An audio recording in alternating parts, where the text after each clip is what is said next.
Hey first grade, how are y'all doing today? Well, I hope you're ready to learn some history because that's what we're about to do. Yesterday we talked about early Christians and we're going to talk some more about that today. Do you remember us talking about how Christians were arrested and sometimes even killed during this time in history?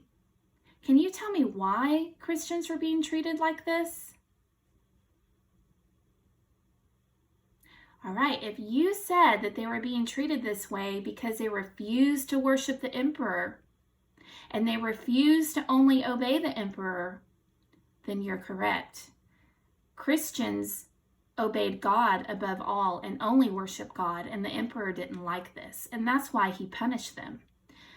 So this led to Christians having to worship God in secret. What was one way that Christians worship God in secret? That's right, they met in underground passages called catacombs. Here's a painting of Christians probably meeting in the catacombs here. And remember, we talked about how the fish was a Christian symbol that started back with the early Christians, and it's still a Christian symbol even today that we use today. Here's a word, persecution, that I know you've heard me say many times, but what does persecution mean? Persecution means to be treated cruelly because of your beliefs. So when we say that Christians were persecuted, that means that they were treated badly, maybe arrested, maybe even killed because they believed in God, they believed in Jesus's teachings.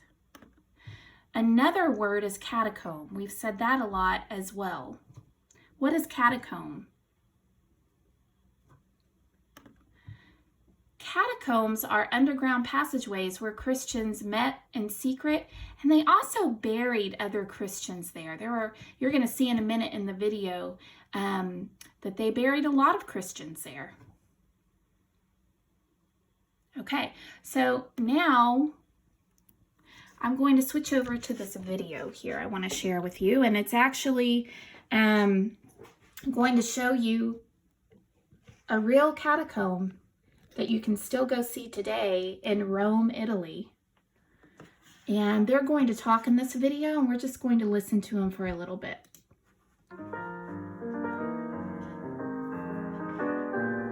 We just walked through the catacombs of Priscilla in Rome, and we're now standing in a park just over the catacombs. There are many catacombs in Rome, and these were places where the earliest Christians were buried. There are also Jewish catacombs here in Rome, Which are even older. The catacombs of Priscilla occupy about 10 kilometers, or more than 5 miles, of burials. This is a labyrinth of narrow passageways directly below the park that we're in. So if we were to dig down, we would hit the natural tufa, the stone of Rome, which is a soft material, which is why it was ideal for this kind of excavation. And what's amazing is that the passageways are stacked on top of each other, and the catacomb is in certain places 3 stories deep. So here we are in the north of Rome, and the reason that the catacomb is located here is that this was the villa of a wealthy Roman woman named Priscilla, and it seems she donated the land as a place where at first her family would be buried and then eventually the Christian community. By the 5th century, a lot of people were buried here. Some 40,000 tombs have been located.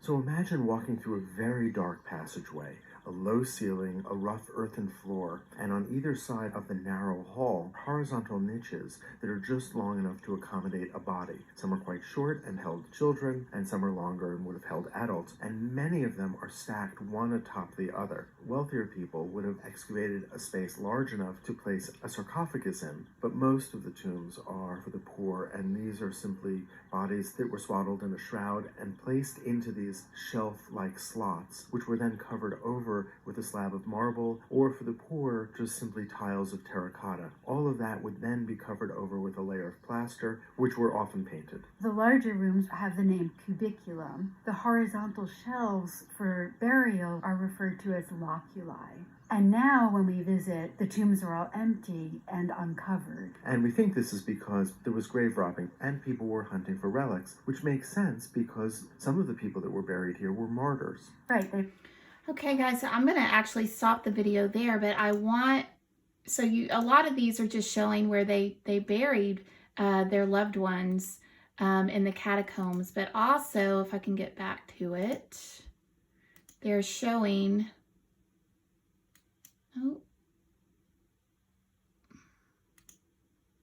if you can imagine here, people sitting around and meeting and talking and learning about Jesus. So there are also rooms like this in the catacombs where people could sit and talk to each other. Okay, so now I'm going to take you to a map that shows, let me move it a little closer so you can see it, that shows the spread of Christianity in the Roman Empire back during this time. In the time that we're talking about, if you look at the key right here, you always want to look for a key, a map key, when you're reading a map. Whoops, let me straighten that a little bit. Closer. Okay, that's pretty good.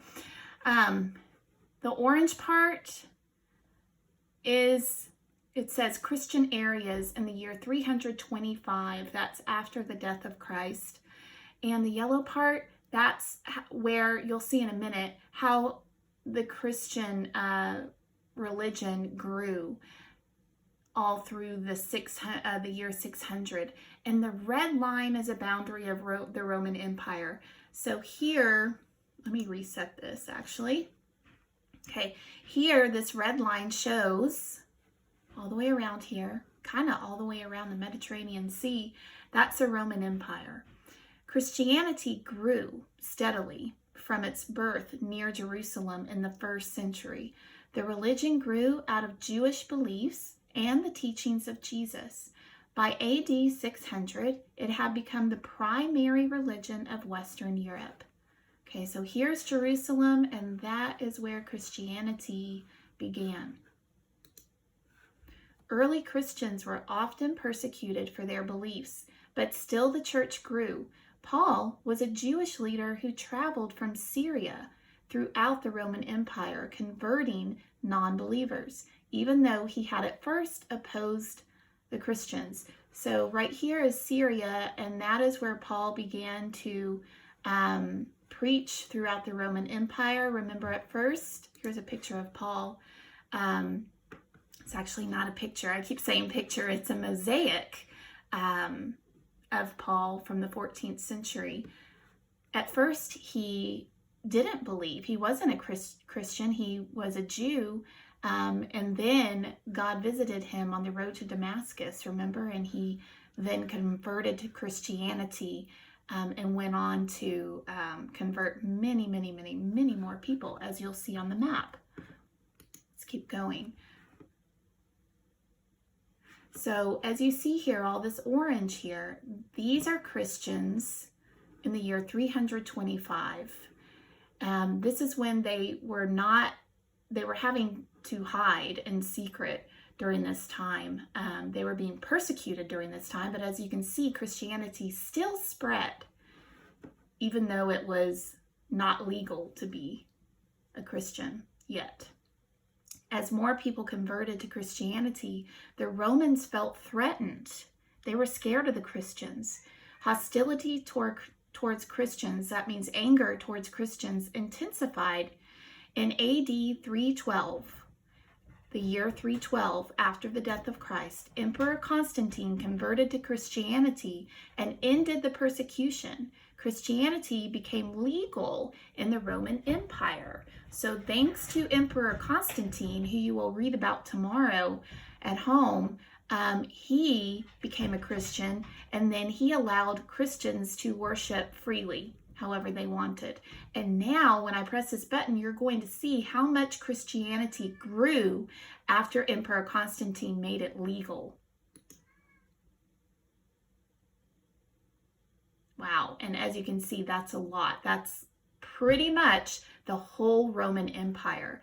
Constantine's conversion made Christianity popular throughout the Roman Empire. Even after the empire came to an end, Christianity remained the dominant religion in most places once ruled by Rome. All right, and let me take you back over here to my computer screen.